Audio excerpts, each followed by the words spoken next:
ایک قسم کا تقرری کا فنکشن تھا جس میں سلامی کا طریقہ کیا رکھا گیا؟ فرشتوں کو کہا گیا سجدہ کرو۔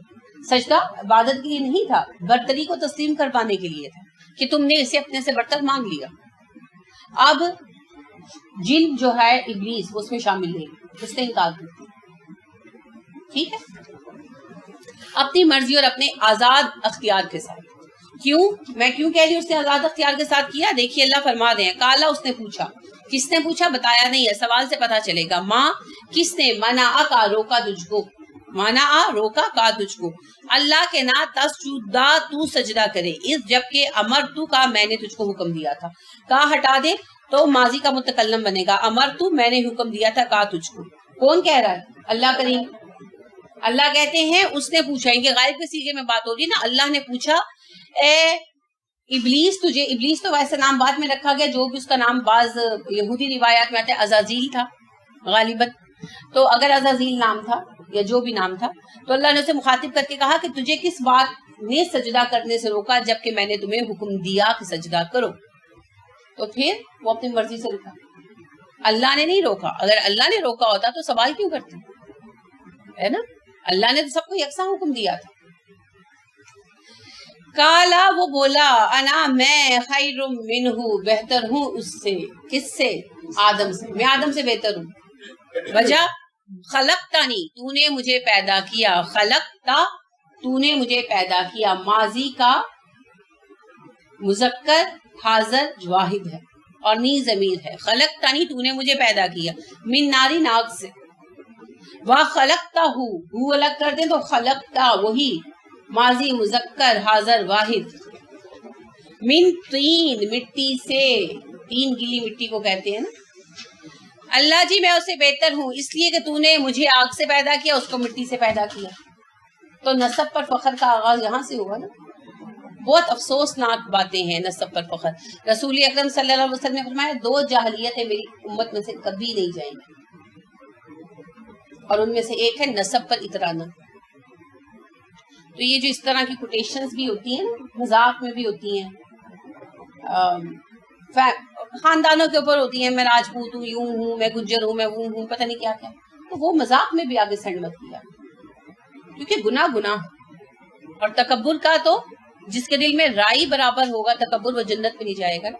اور رسول اکرم صلی اللہ علیہ وسلم نے تکبر اور ایمان ایک دل میں نہیں رہ سکتے۔ اور علماء بڑی خوبصورت بات کہتے ہیں، اصل میں یہ مالک بن دینار علیہ الرحمہ کا قول ہے، تو علماء اس کو اکثر نقل کرتے ہیں کہ کوئی برائی کر کے انسان شیطان کا ہم پلہ نہیں ہوتا برائی میں، مگر تکبر کرتا ہے تو مینون وہی کرتا ہے جو شیطان میں۔ تو رائی برابر تکبر یہی ہوتا ہے کہ غصے میں یا مذاق میں اپنی ذات جتاتے رہیں، اور دوسروں کی ذاتوں کے پیچھے بھی نہ لگا کریں۔ کیا ہے آپ اگر کسی خاص کاسٹ میں پیدا ہوئے ہیں، ارائیوں میں یا راجپوتوں میں، یا کیا آپ کو سرخاب کے پر لگے ہوئے کیا ہیں؟ 4 ہاتھ ہیں آپ کے، 6 آنکھیں ہیں آپ کی، لوگوں سے زیادہ عقل ہے آپ کے اندر۔ اتنا تو ظرف نہیں ہے کہ اگر ایک گھرانے میں آپ پیدا ہو گئے تو اس کو برداشت کر لیں، تحمل نہیں ہے تو کس بات کی بڑھائی جتاتی ہے؟ بہت ہی گندی اور گھٹیا بات۔ انسان اپنے عمل سے آگے آتا ہے۔ رسول اکرم صلی اللہ علیہ وسلم نے فرمایا جسے اس کا عمل پیچھے ہٹا دے اسے اس کا نسب آگے نہیں بڑھا سکتا۔ تو یہ اس قسم کے ڈائیلاگ بھی نہ کہا کریں، میں فلانی اور میں فلانی ہوں، ٹھیک ہے، میں راجپوت خاندان کی ہوں تو میں ارائی خاندان کی ہوں، مجھ سے بات کر کے تو دیکھیں، کوئی اعلیٰ بات نہیں فرما رہا، شرم آنی چاہیے، ٹھیک ہے۔ تو میں آپ سے توقع نہیں کرتی کہ آئندہ میں کسی کے منہ سے کبھی کوئی ایسی بات سنوں۔ انسان میں فضیلت کا معیار صرف ایک ہے، تقوی۔ کیا فرمایا اللہ نے؟ تم میں افضل وہ ہے جو زیادہ متقی ہے۔ تو تقوی میں کوئی خیر ہے تو لے کر آئیں، ٹھیک ہے، تقوی میں کوئی خیر ہے تو لے کر آئیں۔ ایک مرتبہ ابو موسیٰ اشعری جو تھے، حضرت بلال سے ان کا جھگڑا ہو گیا، کسی بات پر ہو گیا، تو بلال کو کہنے لگے کہ حبشن کے بیٹے، تو اتنے میں رسول اکرم صلی اللہ علیہ وسلم آ گئے۔ جھگڑا نہیں سنا انہوں نے، ہو سکتا ہے حضرت بلال کی غلطی ہو، 2 انسان ہیں نا، تو ہو سکتا ہے حضرت بلال کی غلطی ہو، اللہ عالم۔ آپ نے جھگڑا نہیں پوچھا کیا ہوا. آپ کو یہ بات اتنی معیوب محسوس ہوئی کہ آپ نے کہا ابا موسیٰ آج تک آپ میں سے جاہلیت نہیں گئی, ابھی بھی آپ نسب کے تانے دیتے ہیں. تو ابو موسیٰ اتنے شرمندہ ہوئے کہ یعنی انہوں نے اپنے پیر سے ان کو شاید ہٹ کیا تھا حضرت بلال کو, تو انہوں نے کہا کہ جب تک آپ مجھے اسی طرح ٹھوکر مار کر بدلہ نہیں لیں گے تو میں اپنے آپ کو معاف نہیں کروں گا. تو حضرت بلال نے بڑا کہا کہ میں نے آپ کو معاف کر دیا, اوکے لیٹ اٹ گو, مگر انہوں نے کہا کہ نہیں آپ مجھ سے قصاص لیں کہ جس طرح میں نے آپ کو ہٹ کیا آپ مجھے ہٹ کریں. تو آپ دیکھیے کہ بہت ہی معیوب بات ہے. اور رسول اکرم صلی اللہ علیہ وسلم نے کہا یہ دو جاہلیتیں میری امت میں سے کبھی نہیں جائیں گی, اور ان میں سے ایک جاہلیت کیا ہے, نسب پر احترام. تو کوئی کسی خاندان میں پیدا ہو تو کوئی کمال نہیں ہے, کیونکہ یہ تو اللہ کی تقسیم ہے, اللہ کی آزمائش ہے, یہ اللہ کا فضل ہے کہ ہم معزز گھرانوں میں پیدا ہوئے. اگر کسی طوائف کے گھر میں پیدا ہو جاتے تو کیا کرتے ہیں, کسی بھکاری کے گھر میں پیدا ہو جاتے تو کیا کرتے ہیں, اگر کسی پاگل ماں نے ہمیں جنم دیا ہوتا تو کیا کرتے ہیں, کوئی کچھ نہیں کر سکتا نا, یہ اللہ کے اختیار میں. ہاں دنیا میں آ کر ہم نے کیا کیا اس پر اگر کوئی ہے ہمارے پاس قابل فخر بات تو پیش کرو. تو آئندہ اس قسم کی باتیں کبھی نہیں کرنی, رشتے ڈھونڈتے ہوئے بھی نہیں کرنا, صرف مومن تلاش کرنا, ٹھیک ہے. کیونکہ رسول اکرم صلی اللہ علیہ وسلم نے جب بیٹے کے لیے رشتہ ڈھونڈنے کا کہا تو کیا کہا, 4 بنا پر عورتوں سے شادی کی جاتی ہے, ان کے اخلاق, حسن و جمال کی وجہ سے, شکل و صورت کی وجہ سے, اور نسب کی وجہ سے, اور پیسے کی وجہ سے. لیکن تم یہ 4 ریزنز ہیں نا, لیکن تم ایک دیندار عورت تلاش کرو, چاروں کو چھوڑ کر دیندار عورت تلاش کرو, اسے تلاش کرتے میں تمہارے ہاتھ خاک آلود ہو جائیں, یعنی خاک چھاننی پڑے, تب بھی دیندار عورت تلاش کرو. لوگ ان 4 وجوہات سے کرتے ہیں نا شادیاں, کہ حسین ہو, مالدار ہو, اعلیٰ خاندان کی ہو. تو آپ صلی اللہ علیہ وسلم نے فرمایا کہ اس کے علاوہ تم کیا تلاش کرو, دین تلاش کرو. اور جب ہم داماد ڈھونڈنے نکلتے ہیں تو رسول اکرم صلی اللہ علیہ وسلم نے فرمایا جب تمہیں ایسا رشتہ ملے, ایسے لڑکے کا پیغام آئے تمہاری بیٹی کے لیے جس کا دین و اخلاق تمہیں پسند ہو, تو انکار مت کرو. ہم کیا کہتے ہیں, نہیں جی باقی سے سب ٹھیک ہے, منڈا ارائی نہیں ہے. اب چاہے ارائی استغفر اللہ صبح شام بچی کو مارتا رہے, ہمیں ارائی چاہیے, ہمیں راجپوت چاہیے. انا للہ و انا الیہ راجعون. کب ابھریں گے ہم ان جاہلیتوں میں سے, کب؟ رسول اکرم صلی اللہ علیہ وسلم نے اپنی 2 بیٹیاں بنی عبد مناف میں دی, بنو امیہ میں یعنی حضرت عثمان رضی اللہ عنہ. حضرت عثمان قریشی نہیں تھے نا, یعنی ہاشمی نہیں تھے, پیچھے سے تو خاندان سارا قریش تھا, ہاشمی نہیں تھے, اموی تھے, بنو عبد مناف سے تھے. اموی حکومت کا آغاز حضرت امیر معاویہ سے نہیں ہوا تھا, حضرت عثمان سے ہی ہو گیا تھا. حضرت عثمان اموی تھے. رسول اکرم صلی اللہ علیہ وسلم نے 2 بیٹیاں دیا. آپ نے تو نہیں کہا کہ ہاشمی نہیں ہو میں بیٹیاں نہیں دوں گا, ٹھیک ہے. تو اسی طرح جو آپ نے زینب بھی آنی, تو وہ حضرت خدیجہ کا خاندان تھا. پیچھے سے خاندان بے شک ایک ہو جاتا تھا, لیکن وہ بھی ہاشمی تو نہیں. لیکن آپ نے تو کوئی مسئلہ نہیں کیا, صرف ایک بیٹی ہاشمی گئی خاندان میں, اور وہ بھی خاندان کی بات نہیں تھی. علی رضی اللہ عنہ سے آپ کو پیار تھا, اور آپ کی خواہش تھی کہ علی سے شادی ہو جائے, آپ کو پسند تھی علی, لہٰذا آپ نے اپنی بیٹی علی سے بیاہ. تو ہم تو چاہے بچے اندھے لنگڑے لولے پیدا ہو رہے ہوں, خاندان میں خاندان در خاندان شادیاں کیے جاتے ہیں بڑے وقوفوں کی. تو لہٰذا نسب کی کوئی ویلیو نہیں, ویلیو کس کی ہے, عمل کی. تو آئندہ نسب پر آپ نہیں اترانا, کیونکہ شیطان نے سب سے پہلے اپنی فضیلت پیش کی نا, کیونکہ اس کا نسب اس طرح تو تھا نہیں, اسی کی نسل اب چل رہی تھی.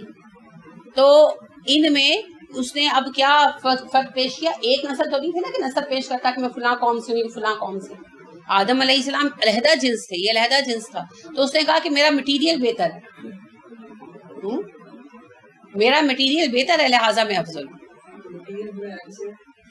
مٹیریل بنایا کس نے تھا, بالکل. اور بات مٹیریل کی نہیں ہے, بات ہے اس کام کی جس کے ذمے کے لیے کسی کو بنایا گیا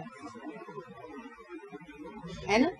ہر چیز اور ہر مخلوق اپنے اندر خوبیاں اور خامیاں رکھتی ہے. جو اپنی خوبیوں کو اپنے اندر اجاگر کرے اور اپنی تخلیق کا مقصد پوری کرے اسے اللہ کے ہاں برتری حاصل ہے، پسندیدگی حاصل ہے، قبولیت حاصل ہے۔ اور جو اس مقصد کو پورا نہیں کرتا تو وہ کتنی ہی اعلیٰ میٹیریل سے بنایا گیا ہو کوئی فرق نہیں پڑتا۔ ورنہ پھر اگر میٹیریل کی بات ہوتی تو پھر تو فرشتے افضل ہوتے، کیونکہ وہ لائٹ سے بنائے گئے، نور سے۔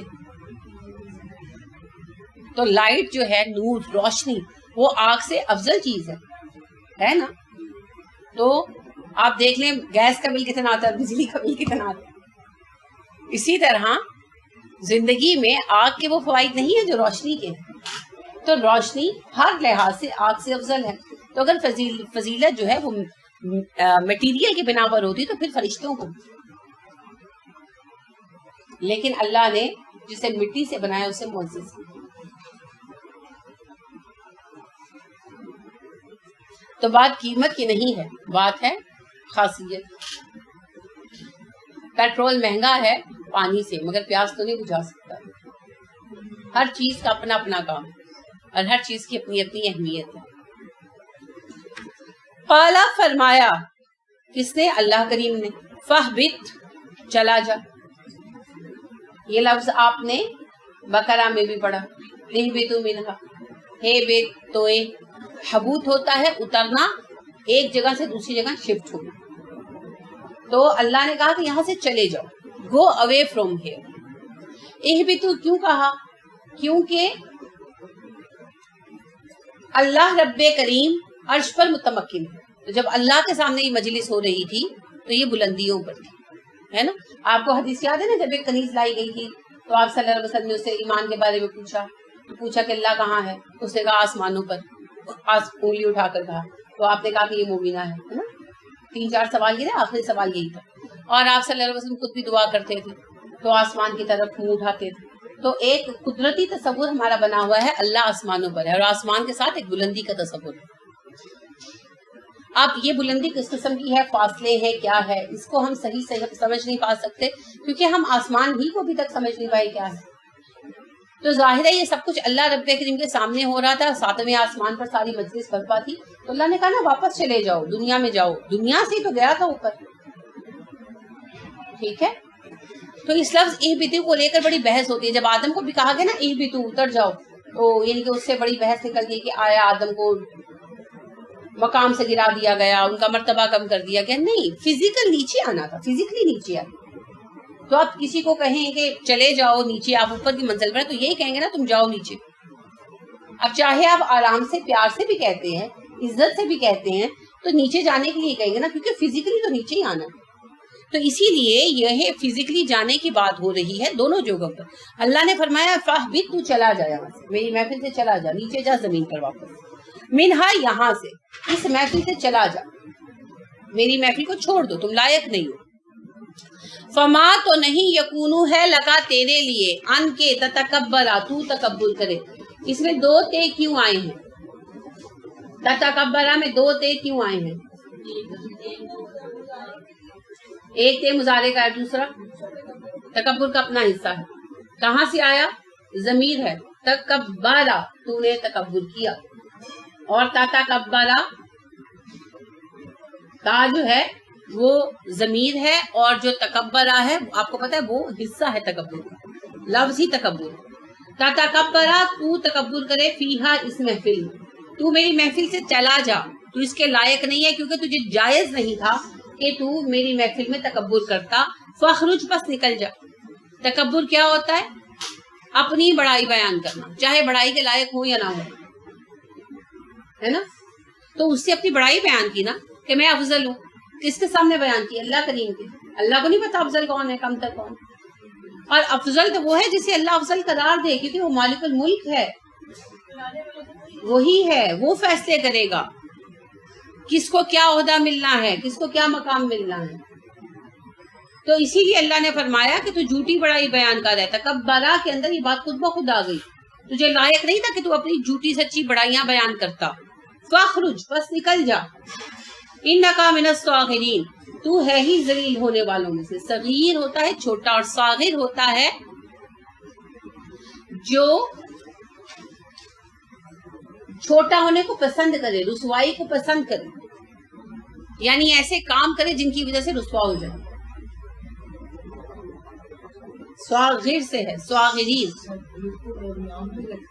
صغیر نام رکھتے ہیں, صاغر نہیں رکھتے. صغیر کا مطلب ہوتا ہے چھوٹا, اور صاغر ہوتا ہے جو رسوا ہونے والی حرکتیں کرے. ہم کہتے ہیں نا کسی کو تو ہے ہی ذلیل, تو کیوں کہتے ہیں؟ اس کا مطلب یہ نہیں وہ ذلیل ہے, وہ حرکتیں ایسی کرتے ہیں کہ ہمیں پتہ ہوتا ہے کہ اس نے کل کو ذلیل ہو کے رہے. تو اللہ رب کریم نے بھی کہا انکا من الصاغرین, تو ہے ہی ان میں سے جو رسوا ہو کر رہے. کیوں کہا؟ جو اپنے منہ سے میاں مٹھو بنتے ہیں نا, وہ اینڈ پہ پھر ذلیل ہوتے ہی ہیں, آتا ہے سب.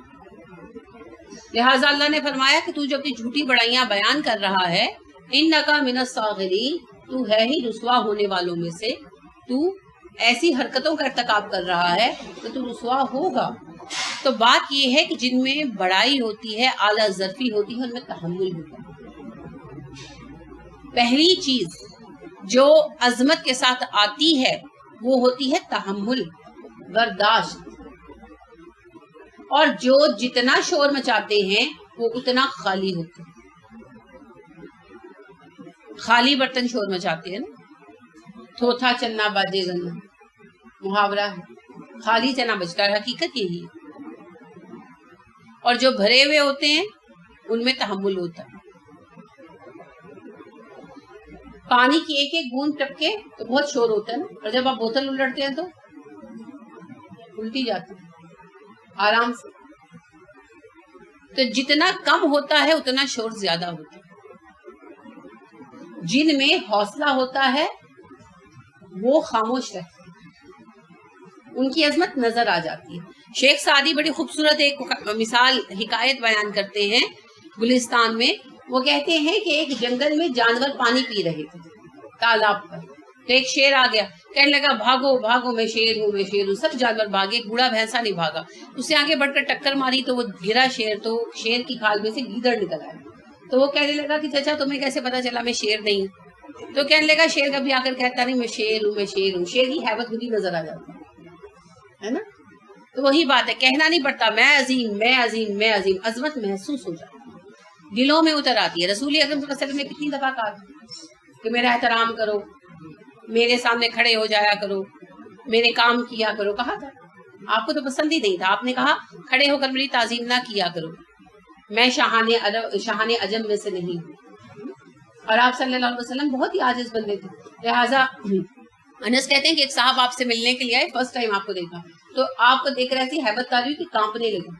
تو آپ صلی اللہ علیہ وسلم نے ان کو تھپ تھپایا کندھے پہ یا کمر پہ, اور کہا کہ آپ مجھ سے ڈر رہے ہیں, میں تو ایک بیوہ ماں کا بیٹا ہوں جس کو کھانے کے لیے سوکھے گوشت کے سوا کچھ میسر نہیں آتا. کہ میں کون سا کوئی بادشاہ ہوں کیا آپ مجھ سے ڈر رہے ہیں؟ تو ایسی آپ کے اندر عاجزی تھی. تو ہم لوگوں کے پاس نہ کوئی عمل ہے.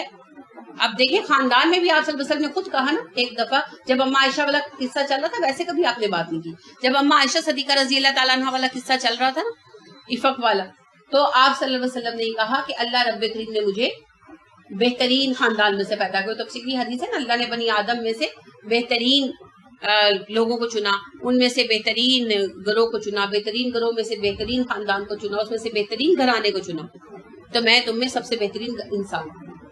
تو یہ ان کی بدتمیزیوں کے جواب میں آپ صلی اللہ علیہ وسلم نے کہا تھا, ورنہ آپ ایسی باتیں نہیں کہا کرتے تھے. تو آپ نے کبھی یہ نہیں کہا میں قریشی, میں فلاں, میں فلاں. نہ ہمارے پاس کوئی نسب ہے جس کو اللہ کی طرف سے کوئی سرٹیفکیٹ حاصل ہو کہ بھئی یہ خاندان افضل ہے یا یہ خاندان افضل. نہ ہمارے پاس کوئی عمل ہے, عمل کے اعتبار سے بھی رسول اکرم صلی اللہ علیہ وسلم کا مقابلہ کوئی نہیں کر سکتا.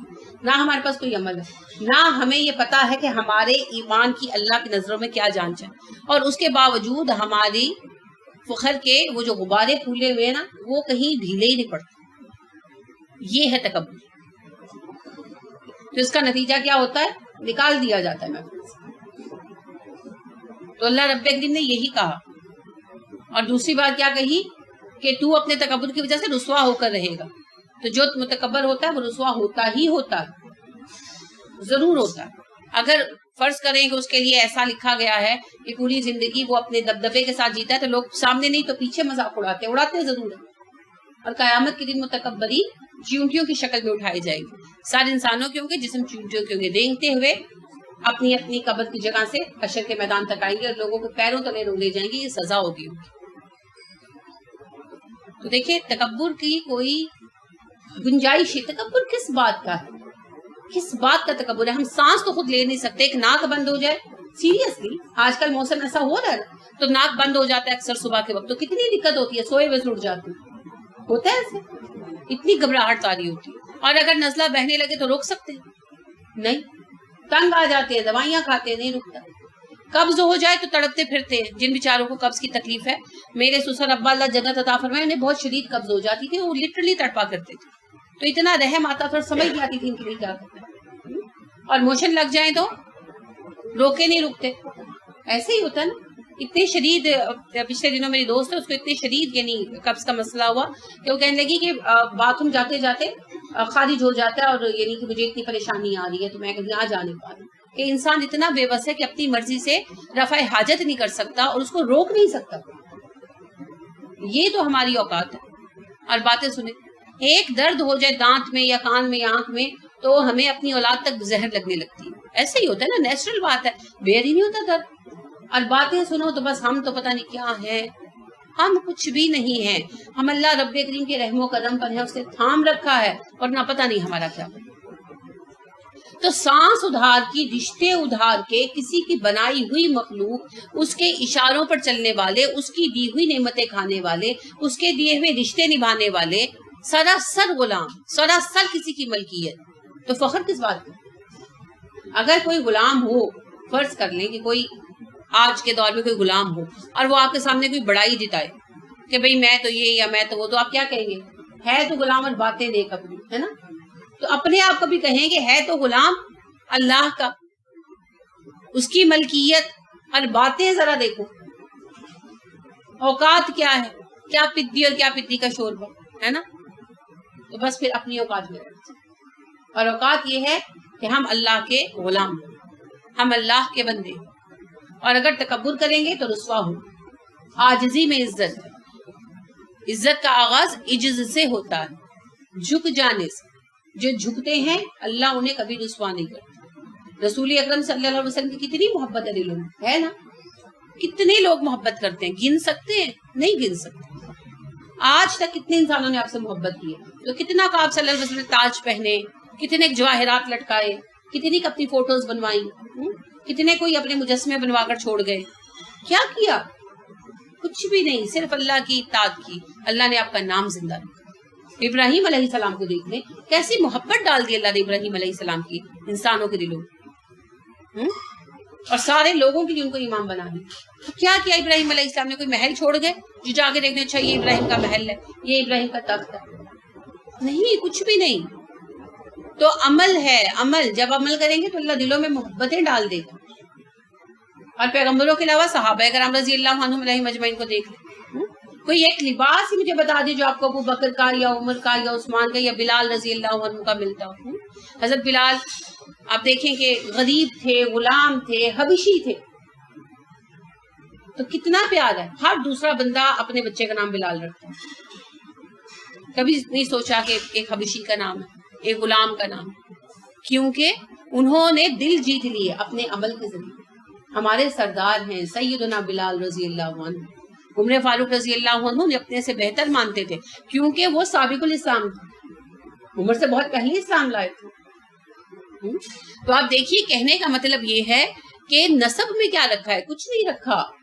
اگر بات نسب کی ہوتی تو ابو جہل سرفرازی پاتا, یا ابو لہب سرفرازی پاتا, ہاشمی بھی تھا, یا ابو طالب سرفرازی پاتے.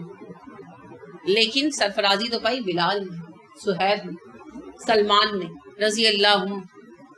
رضی اللہ تعالیٰ عنہ. ان میں سے کوئی بھی ہاشمی نہیں تھا, کوئی بھی عرب نہیں تھا. تو سرفرازی کا, فلاح کا, فوز کا تعلق عمل کے ساتھ ہے, نسب کے ساتھ نہیں ہے. تو ہمیں ہر طرح سے اپنی بڑائی کے تصور کو دلوں سے نکالنا ہوگا. اور سجدے کی حکمت بیان کرتے ہیں علماء کرام.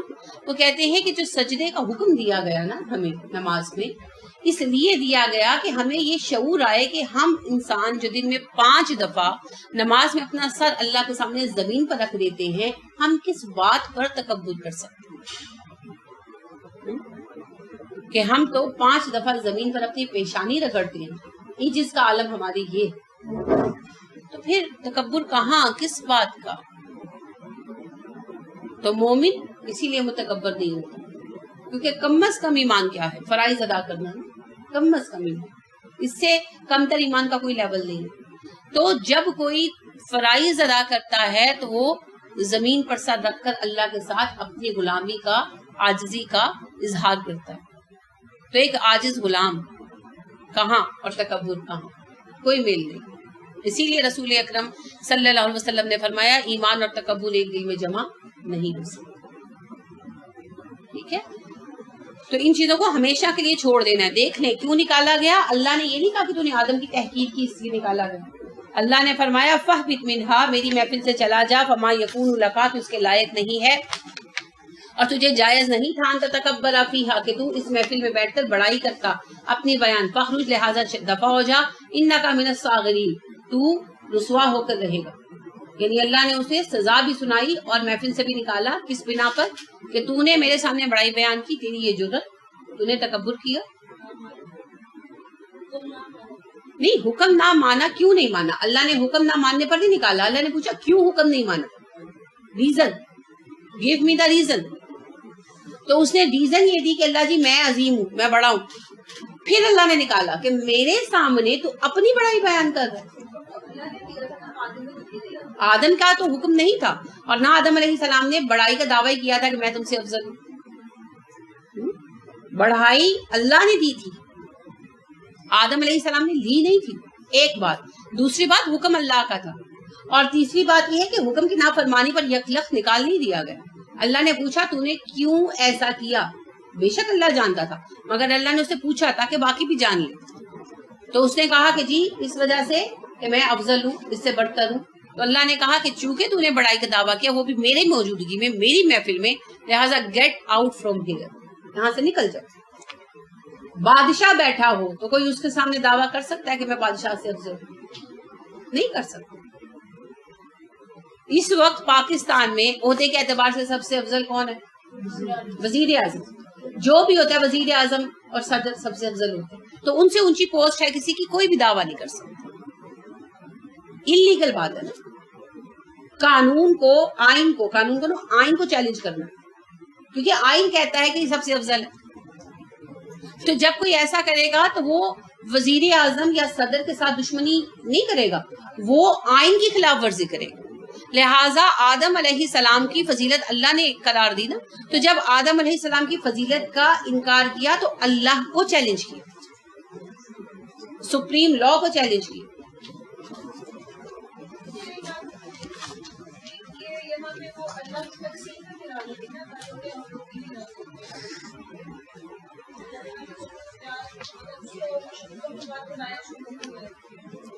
دیکھیں وہ ساری چیزیں تو ہیں، نہ شکر گزاری ہے، نہ فرمانی ہے، سبھی کچھ ہے، لیکن ان ساری چیزوں کی ریزن کیا؟ تکبر۔ ٹھیک ہے، تو کہیں نہ کہیں ہمارے اندر بھی یہی ہوتا ہے، جہاں ہم تقسیم پر راضی نہیں ہوتے، ہم یہی سوچ رہے ہوتے ہیں اس کے لائق تو میں تھا، اس کو کیوں ہوئی نہیں، کہیں نہ کہیں یہ ہوتا ہے۔ اب باقی ساری چیزیں بلا شک و شبہ ہیں، اس نے نہ فرمانی کی، نہ شکر گزاری کی، حسد کیا، جلن کا اظہار کیا، تعصب برتا، مگر ہر چیز کی بنیاد ایک ہی ہے، انا خیر منہ۔ تو جب ہم اس پتھر کو پھلانگ لیتے ہیں نا، نفس کے پتھر کو، تو پھر ہم بڑے بڑے مسائل میں سے گزر جاتے ہیں۔ ٹھیک ہے،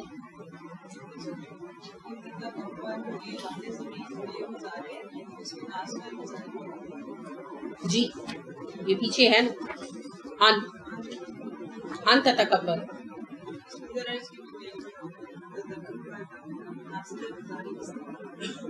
تتکبرا جو ہے یہ تتکبرو تھا نا، تو را کے اوپر پیش کی بجائے زبر آیا، ان نے اسے نصب دیا، ان تتکبرو سے ان تتکبرا کر دیا۔ اینڈ والا لفظ جب یہ جو ہوتا ہے نا آخری حصہ، آخری حرف، اس کے اوپر جو علامت ہوتی ہے وہی تبدیل ہوتی ہے۔ آخری حرف کی علامت ہوتی ہے. کالا وہ بولا, کون؟